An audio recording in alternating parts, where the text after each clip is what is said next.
Good morning, afternoon, evening, gentlemen. Today's outfit is coming to us straight from the definition of badass. We are forming our own mobile task force unit and deploying to Aroa. Now this outfit is inspired from a fan-made SCP movie, Overlord. A lot of you may have seen it. If not, you can find a link to it in the description down below. I'd highly recommend watching it if you have not already. It is fantastically made for a small budget fan project. Absolutely incredible. Due to the outfit being inspired by something else, there are no real themes or biomes that are behind its design.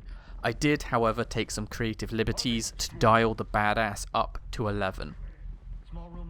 Now, if you like what you see, please do drop a like on this video to let me know. If we can hit 100 likes, that would seriously mean a lot. Anyway, let's break it down.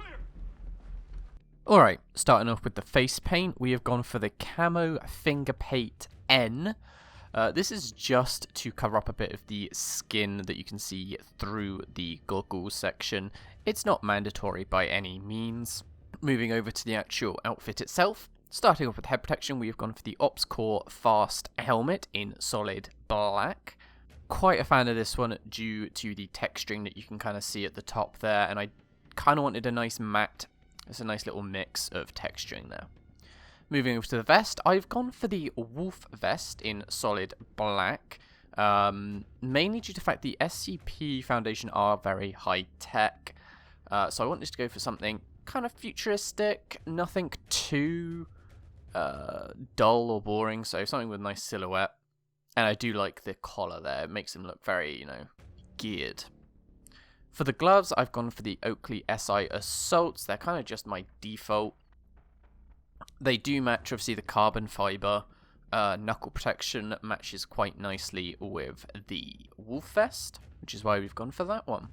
Moving over to the pants, we have our first store-bought item. This is the third echelon pants from the Splinter Cell pack. I'm a big fan of these ones. They cannot be recolored. They are default black, which I'm totally fine with for this outfit. The material matches the top, which we'll obviously get to later on. And I'm also quite a fan of kind of these heavily armored knee pads that look, again, quite futuristic. So it's keeping it on theme. Moving over to the shoes, I've just gone for like the steel toe cap shoes. Honestly, shoes are the one part that I really don't care too much about. I barely see them anyway, so I've gone for just the steel toe caps in black. But if you feel strongly that you want to go with something else, you can go with pretty much anything there. Moving over to accessories, for the headset, I am using the TCI Liberator 2 headset, though this is also quite interchangeable. I've gone for these just because I do kind of like the texturing. They do look a little bit worn and torn.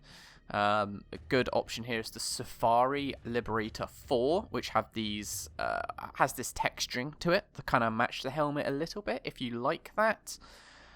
Or if you want to cover up as much space as possible, I would go for these, the Ops Core Amp. They kind of use up a little bit more space, but they are quite bulky and kind of color, as hopefully you can see here, the coloring doesn't quite match up the same way. So I end up reverting back to the Liberators. Alright, obviously there are no glasses or backpack for this one. Moving to the top, we have our next store-bought item. This is the Cry G3 Combat Shirt, which obviously was in Wildlands. Kind of a shame that this is a store-bought item, but there we go.